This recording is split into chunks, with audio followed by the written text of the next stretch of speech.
Do you want the good news or the better news? Well, I've got both for you. Hello and welcome to Khosi Nation Fan TV. I am Bilo. I am your host. This is where fans meet and talk about Kaizer Chiefs. Khosi Football Club. So we have good news and even better news. So first of all, the good news is the fact that Kaizer Chiefs are obviously, apparently, clearly not done signing. The first thing is that one of the most reliable sources of Kaizer Chiefs news on Twitter being Innocent Mkhize, I will give him a shout out, who works with or for IPFA Post, I don't know what's the relationship there, has confirmed after the news of Thabo Cele that we're going to talk about later on in the video, Uguti, yes, even after signing or making the signing at Thabo Cele, Kaizer Chiefs are still going to go after a left back. Now, it depends on how you look at this, right? Because a lot of people have been talking about Uguti, Kaizer Chiefs needs a striker, but also some people have hinted and talked about the fact that we still need a left back, right? Because you look at Dove was injured, Uhlanti, he still this is okay, but he doesn't give you like 100% every game. Understandably so, he's had injuries, and this is not to say Hlanti sucks or something like that, but it's to say sometimes you see Uguti maybe coming on as a sub, he can give you 100% because he knows that he only has 30 minutes to play. And if he's playing the whole 90 minutes, then sometimes he saves himself because of injuries that could end up kind of injuring him and putting him out of the game for a very long time. So the Chiefs are looking to sign a left back, and I thought to myself, who could that left back be? And one of the people, I forgot, someone in my comments said, when I was reading my comments, said we need to sign Ulaila K. And I thought about it, and I look at all the left backs that the Kaizer Chiefs could have signed that were available, and I couldn't find another one. Because the only two left backs, the other left back that I can think of that the Chiefs can sign is actually Uhanamu from Amazulu. But I don't think he would be cheap, and I don't think he would be cheap for starters. And even if Amazulu Vele were willing to sell him once again, I'm actually saying the same thing. He wouldn't come cheap, right? Because the new coach is trying to build a new thing, Kumazulu, and he's not going to let go of the players. One of the players who has great potential, and Amazulu being an ambitious club, they are going to want to get a serious fee if they are going to sell that left back. But Kaizer Chiefs are not going to go that route. It's clear because we've seen a good range Chiefs of how much money they will spend on a player. It doesn't go above 4 million because the highest so far it's like Uranga Nomsimang, who are around the 4 million rands mark, so they are not going to go above that for a left back who's probably going to be a backup for Hlanti or Dove. So that's why I think Wanamo won't be that option. Which brings us to Ulaila K. Uguti. Laila K being released by Sundowns, I think he is released. If I'm making a mistake, correct me in my comments. A situation here, okay, there is a Cape Town Spurs which you can always go to, but there's also Chiefs. And you know, Uguti, Chiefs like signing players that were in their prime while they were playing for Sundowns, and then after their prime they come to Chiefs.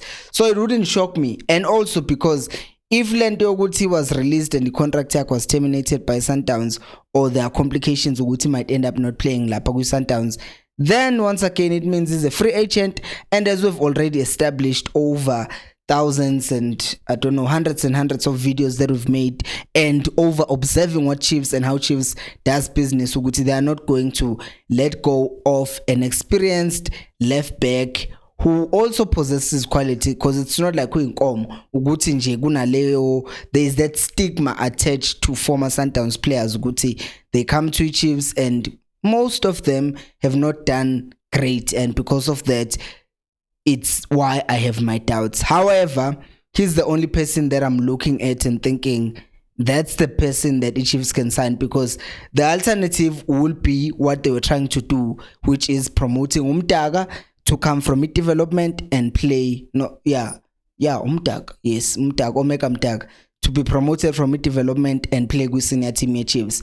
But once again, there's also the thing, Guti, if they are willing, because if a source like Innocent, they're talking about Chiefs are looking to sign a left back, then if they are looking, that means they are not thinking Omega Mtaga could be that person. And if they are looking outside, that probably means they can see Uguti, the person they want is probably going to come in and be a starter. I mean, Utove started against Yanga as a left back. If it wasn't for injury, he would probably have started against the Township Rollers. And Omashana sister story sabo ugudu what's happening with them. So I think that's the situation that might end up happening. If you're enjoying the video, please do like the video and subscribe to the channel. Let's start the season. Says figure like 14,000 because Sihluleki look figure 15,000. So let's get to 14,000 before the season starts. We have 6 days before season starts. Well, Kaizer Chiefs season anyway. Now let's talk about Thabo Cele. Indaba ka Thabo Cele ke unplayable has reported ukuthi Thabo Cele has agreed to sign a 3-year deal with the Kaizer Chiefs. Woo-woo! And it was kind of scary, right? Because before this, there was a twist. Because Amazulu, as I said, Amazulu are very ambitious. Amazulu FC. Thinking that Amazulu as a people who are ambitious. Are we? Are we, Mazulu? Are we ambitious? Anyways, the point is, Amazulu FC had entered the race to sign Thabo Cele. And this came as a shock to me, Amazulu. But it came as a shock because I thought to myself, usually it frightened and scared me a bit, because usually when Amazulu, in recent years anyway, when they go after a player, they end up taking that player away from the Chiefs. Like, for example, last year, who's this? I'm not being racist, but the colored boy, who they signed from ETS Galaxy. I forget that guy in my comments. Now, yeah, last season, Chiefs were looking to sign him, and then Amazulu entered the race to sign him, and then he ended up going to Amazulu. This season, now Chiefs were linked with Humani. Chiefs were said to be leading the race to sign Humani. Amazulu have signed Human. So Amazulu ngempela, when they enter races with the Chiefs at this point, it seems like they are becoming an attraction. I would think and assume Guti, they are starting to offer badlali quite decent salaries, because then they go there. And also the fact that it's a new project, it's something exciting, that's why players want to go there. Coming back to Ucelege coming to Chiefs, there are benefits, right, of him coming to Chiefs. But I just want to highlight this, something that I didn't understand with how Unplayable reported. So remember yesterday or 2 days before, I'm not sure even yesterday, yeah, it was yesterday's video, Sunday's video, I said that the reports, well, I didn't say, I reported what the report said. Anyways, the reports claim that the contract Thabo Cele was expiring with the Radio Mark, the team that is playing for in Poland, on the 1st of August. And the 1st of August are tomorrow. The 1st of August. The 1st of August are Tuesday. Tuesday is the 1st of August. But Unplayable is saying that he terminated his contract with the Radio Mark. So to myself, I'm asking, why would he terminate a contract that had 2 days remaining? Because it's over, Vele. Like, why would they terminate that contract? Or maybe it was just because that's their source who says Ucele has terminated the contract yake and he will be back here in South Africa on Wednesday. I'm guessing Guti Chiefs will be announcing him either tomorrow, the 1st of August, or the 2nd of August, when he finally arrives in South Africa, because I think they would want to have a big deal. We know Chiefs, they want to do that. They don't just want to announce Uguti is a player. They want to say player updates and leave you for an hour thinking what's going on, and then finally announce Thabo Cele and show him. So I think Mina, the source was just trying to say, no, he's not going to renew his contract, because Kumatch Dewake League, I made a mistake yesterday and I said it was a friendly. It was actually a league match. Apparently someone corrected me my comments. If you wrong, corrected my comments obviously nicely. So yeah, it was a first league game Yeah, Radio Mark, and then he wasn't there with match day squad at all. He wasn't even in the bench and whatever match day squad. He wasn't there, and because of that, Vele, it was the writing was on the wall. The guy is leaving. So okay, there he is leaving, and the Chiefs to be careful. Obviously, they are going to announce him after the 1st of August, clearly, which is when his contract is due to expire, because the last thing we want is the same thing Apule Modi that happened, because agent Yaka was now saying, oh, the contract between me and Pule hadn't expired, so for him to turn around and say yes, signed a contract to the Chiefs, blah blah blah. It's still ongoing, the thing. So the last thing we want is to be sued by the Polish people coming out here talking about to sign the player while he was still their player. So that's that. Now, my wish, remember yesterday, and I'm glad to agree with a lot of people. Uguti coming, Thabo Cele to Chiefs is going to be a boost, because some of you don't know where he plays or what type of player he is.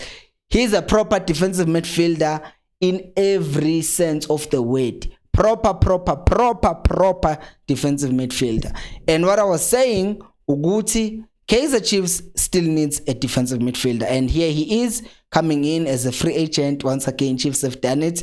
But the significance of this is that now Castillo can have a freedom of pushing up. And Castillo is a physical player, right? He's a physical player, but also he has the ability. You remember Bonganzungu in his prime? Bonganzungu in his prime was a box-to-box player. I manje mhlampe and not playing for a while has affected him. But Ubonganzungu was that player, box-to-box. Uyakwazi ucreate, uyakwazi ukora, but uyakwazi futhi ukubuya azodefend. And Castillo to me is that kind of a player. But a box-to-box player must have freedom as much as he contributes towards defending on the other box, our box. He must also be given enough freedom to attack on the other box. And for you to do that, you need to have a sitting defensive midfield, because already we have seen Guti Chiefs are continuing to play the system of 4-2-3-1. So we can still have 2 sitting midfielders, 2 double pivots, but one will stay behind and sweep up and clean up everything if there are counters. And Castillo can have the freedom of going forward and can also be involved in building up from the back, because he's good with passing and also with the vision yake, playing from the back and finding passes that are going forward. Because one of the things, once again, that we've been complaining about as Kaizer Chiefs fans is the fact that our players have been playing way too many back passes. And Castillo so far, he has shown he plays a lot of forward passes, and him being involved in the build-up play and also being involved in the final third is going to add to our creativity, but it's also going to add structure, discipline, physicality, tactical ability, Khosi, all those things are going to be there in our midfield. So Thabo Cele is more significant, because I think he's just going to walk into that starting 11. And obviously on the weekend, I'm still deciding, am I going to Durban on Saturday? The game is on Sunday. We are going to make a video though, where we'll be previewing the game and giving my predicted starting 11, what I think the coach will play, and also my own starting 11. But Thabo Cele, given he won't be here long enough, I think he won't play the game cheaper, and most likely won't play the game Sundowns. Yeah, he did. Young to Sagal, because the Sundowns is strong as swing, and I would prefer us to be very strong what's in a swing. So now that I just thought of Sundowns, I'm thinking, good, can they find a way of playing him against Chip? Will he be registered fast enough? The nice thing is that he's South African, so he won't need to wait a long time. So we actually might see him play on Sunday, because he will have Wednesday or Thursday or Friday to be with the guys, and then he can come in maybe the last 60 minutes of the game or 30 minutes of the game, and then the crowd can go, especially because he will be in Durban. They should do it. I think they should do it. I think they should really give him some minutes on Sunday. I know he's new, but the system can't say 4-2-3-1. He's used to it, because I think he was called to Bafana playing under Unsegi, so he will be there, and hopefully Chiefs will be winning and then he can come in and just add the solidity in that. And it's not like he's not fit because he was playing in the COSAFA Cup, and he won't need to acclimatize to the weather as a South Africa. I mean, the guy was here just a few weeks ago, and he was also playing in Durban. So this would actually make a lot of sense for him to come in and play in Durban. What do you think about Thabo Cele coming to Chiefs, and what do you think about the left back situation? Let me know down on the comment section below. Thank you so much for watching, and until next time, remember, equals Alpelu Moya.